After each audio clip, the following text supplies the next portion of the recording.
afternoon, ladies and gentlemen, and welcome to the first and last episode of the best AP economic themed trivia show on the internet, otherwise known as Shepherd Smarties. Joining us today are our two groups. We have Alina Khan, representing Period 7, which Mr. Shepherd claims is his best macroeconomic class ever. And opposing her will be our second group, Period 2, represented by Hamad, Andrew, and Natalia. Now, today, these two groups will be competing against each other for priceless Natalia Nichols, or points. So, teams, let's begin. Our show consists of 3 different segments, and we'll start with our first one, entitled Friendly Feud, which is supposed to work like Family Feud, but it doesn't. So, let's begin. Natalia, because it was your birthday yesterday, we'll start with you. Question 1. What are the determinants of aggregate demand? Consumer spending, investment spending, government spending, and net exports.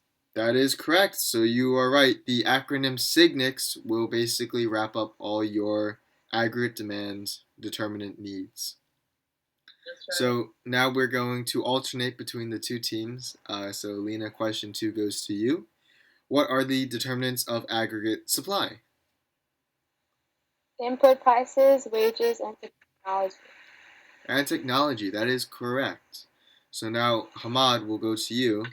Question 3. If MPC, or the marginal propensity to consume, is 0.2, how much initial spending will a nation's government have to put out in order to expect $500 billion in economic growth? That's a tough question. I would have to go with 400. 400. And how did you come to that answer? Well, I can't tell you that specific. All right. Because it's like methods. I can't let it out. All right. Well, if I were to guess, I'd say that you probably took 1 minus 0.2 to get 0.8, which is the marginal propensity to save, and take the reciprocal of that number to get 1.25, and then divide 500 by 1.25 to get your answer of 400. Is that correct? How'd you know my secret, fam? Not good. So with that, Hamad secured his team 2 Natalia Nichols to Alina's 1. So Alina, this next question goes to you. Which is larger, the spending multiplier or the tax multiplier, and why? Spending multiplier, because all the money from the tax multiplier isn't used, it's saved too. That is correct. So now we'll go to Andy for our next question. Andy, please list the determinants of investment.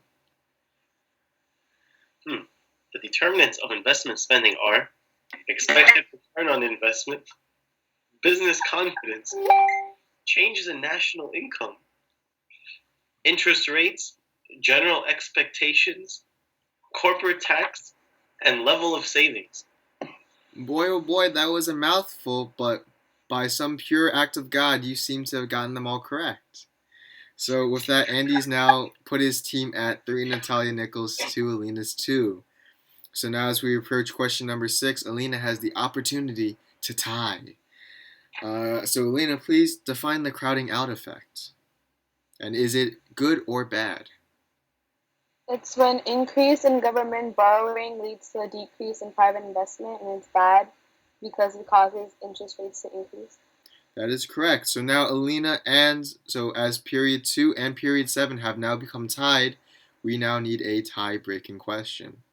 So, to win the round, please, the first one to answer this question will, I guess, get their team a point. So please answer, if aggregate demand and aggregate supply take into account long-run and short-run growth, what are the differences between long-run and short-run?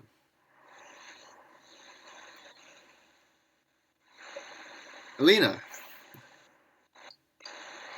In long run, prices and wages are flexible, which means they're non-negotiable, but in short run, they're sticky, so that means you can't change them.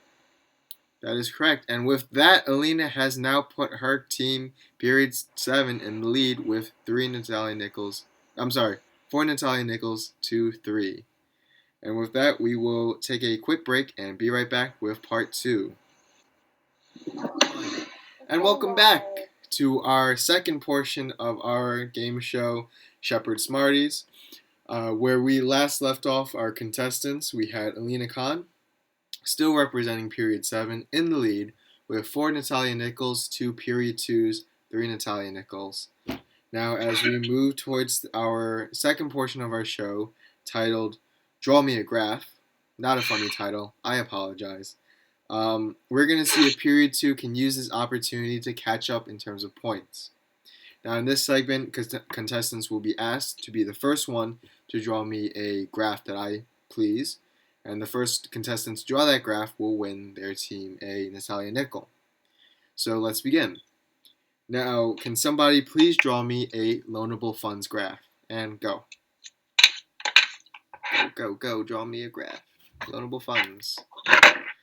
Oh, fuck. Keep going. Done. Oh, Alina's done. Well, You guys all suck. Okay. So, Alina, that does look like a loanable funds graph. Can you please explain it to us? So this side is real interest rate. Uh-huh. This is quantity of loanable funds. That's demand of borrowers, and that's supply to saving. Yeah, so like I said before, that is correct. That is a loanable funds graph. It shows the relationship between the demand and supply of loanable funds. There you go. So now the second graph I want somebody to draw me is an ADAS graph moving towards inflation. And go.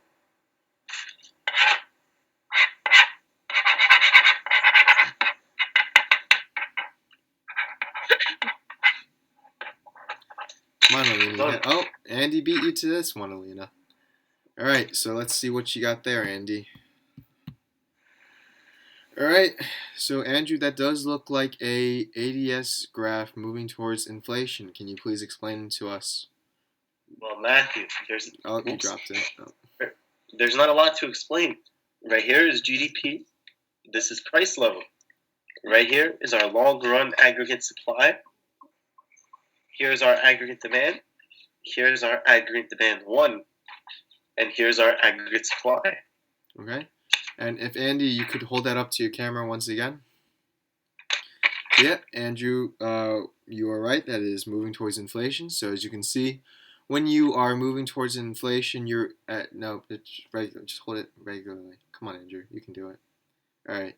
So like I was saying before, as you move towards inflation, when your aggregate demand increases, we're going to see a subsequent increase in both price level and your GDP. Wait, that is real GDP, not just GDP. So I'm afraid, Andy, you lose your team points on this one. Again, your x-axis should be real GDP, not just GDP. It says real GDP. All right, just take Rookie the L. mistake, man. Take the L, Andy. Okay. Real Alright, so GDP. halfway into round 2, or segment 2, Alina is ahead by now 5 Natalia Nichols, while period 2 is still at a lousy 3 Natalia Nichols. So our next graph is a ADAS graph moving towards recession. Now go. Perhaps Andy can draw. Oh, no, Natalia got it already. So let's see what Natalia's got here. Can you hurry up? Can you move back? Back up. No, back up. All right. So, all right, back Looks up good. a little bit. All right, yeah, so it looks good. So that is a correctly labeled ADS graph. So you have price level on your Y and real GDP on your X. And if Nat could hold the graph up again. Yeah? No? Oh, there we go. Okay. So yeah, as you can see on the graph, your aggregate demand has fallen. So you are moving towards a recessionary gap. so your GDP and your price level will both simultaneously decrease. All right, thank you, Natalia. You have earned your team an additional Natalia Nichols. So the official score now stands at period 7, 5 Natalia Nichols, period 2, 4 Natalia Nichols. Now we have one last graph I want you to draw. Please be the first one to draw me a accurately labeled business cycle graph with your troughs and peaks aptly labeled.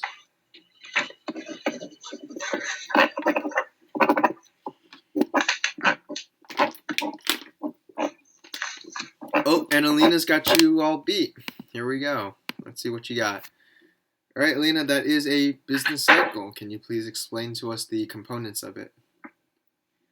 Okay, so this side is real output, which is real GDP, and this is time, and that's the peak, and that's the trough, and that's recession, and that's expansion. And or inflation. can you please explain the dotted line? That's like equilibrium. Okay. So that's expected, yeah.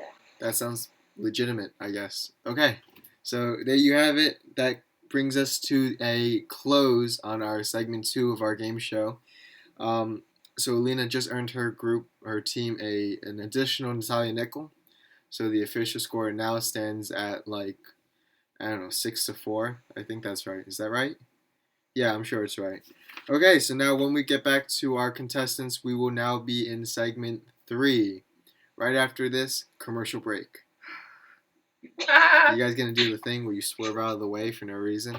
That's cool. 2, 1, and welcome back to our final segment of our game show, Shepherd Smarties.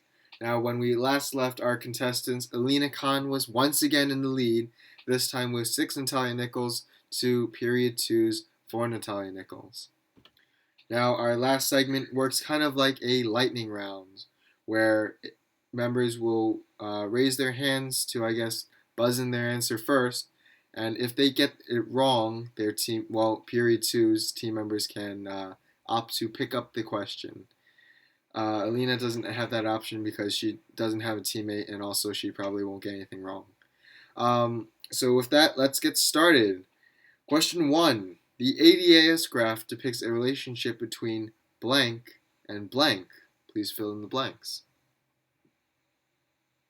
Alina. Price level and real GDP. Yes, the ADS graph does depict the relationship between real GDP and price level. I switched it. It's fine. Our second question is, stagflation is defined as high unemployment mixed with high inflation. Is this true or false? Andy? True. You are right. Stagflation is defined as the combination of high unemployment and high stagflation. So the score now stands at 7-5, Alina leading. Our next question, the long run is defined as a specific number of years. True or false? Nat. False. You are correct. The long run is not a defined set period of time. The long run is just defined as when wages and contracts are flexible or negotiable, as we covered in our last segment. So with the score now at 7-6, period 2 looks like they are within striking distance of Alina's score. Can somebody please tell me the answer to this next question? Actual unemployment or actual employment is comprised of blank unemployment and blank unemployment. Please list the 2 kinds of unemployment. Alina, with the green Sharpie. Frictional and structural. That is correct. Frictional and structural, when added together, will give you your actual unemployment. Now, can somebody please define frictional unemployment? There we go, Andy with the double hands. Yes, frictional unemployment is the time period between jobs when a worker is searching for and or transitioning from one job to another. All right, that sounds legitimate. Moving on. Can somebody please define or give an example, rather, of structural unemployment? Looks like Alina beat you to it. Structural is when the workers don't have the required skills for their jobs, so they have to keep looking for one. Right, And but an example would be seasonal unemployment, which is like Santa Claus in the mall. Yeah. I was gonna say Santa Claus is not a real person. But yes, you are correct. An example of structural unemployment would be, as you said, seasonal jobs. So when a job is available at one point in time, but not another. Next, can somebody please name the other kind of employment that we have not yet discussed? There are 3 kinds. Think long and hard about it. Oh, Alina's got the answer. What a surprise. Cyclical unemployment, which is when it's because of the business cycle, so jobs, there are not enough jobs for businesses, so people get laid off. Mm-hmm. Yeah. That is correct. The cyclical unemployment is related to the business cycle, which Alina also drew in our last segment, and that is not counted as part of your natural rate of unemployment. You are right. Can somebody please name one shifter of the long run on an ADAS graph? Oh, Hamad. I know that. Hamad's got it. Prices. That is incorrect, Hamad. It is prices was not the answer I was looking for. Will somebody please? Well, first, all right, calm down, Alina. If anybody on Andy's on period 2's team knows the answer, they have the chance to save Hamad.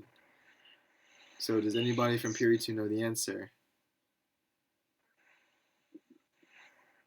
Nat, is that a hand? Was that a hand? Or is Andy? Is that a hand? Andy, hand? Andy, you got it. What? Who's got it? It's a hand. I think. All right. But Natalia is the birthday girl. So Natalia, you got the answer? Wait, which one? Natalia, No, what is never the mind. I answer don't have to? Can I steal it now? What? Can I steal it now? Not you don't know the Andy, answer. I think Andy still should have a shot. All right, Andy's got a shot. Well, pity points. So, Not fair. wait, what was the question? Please name one shifter of the long My- run on an ADS graph. Like, All right, they've lost it. Oh no! I know. He You knows know, it. I know. It's technology. That is correct. Wow. Technology. stole my answer. Okay. Yeah, so technology will shift your long run line on an ADS graph. Another answer I would have taken is an increase in capital. That will also shift your long run. It looks like we are down to one last question, and this one's kind of simple, guys. When nominal GDP is less than potential GDP, this is called a what? Alina, please. Recession. You are correct. When nominal GDP is less than potential GDP, this is a recession. So, with that being our last question, I believe the score is like 100-1, Alina. So yeah, Alina, congratulations. You are the winner of this mess of a show, Shepherd Smarties.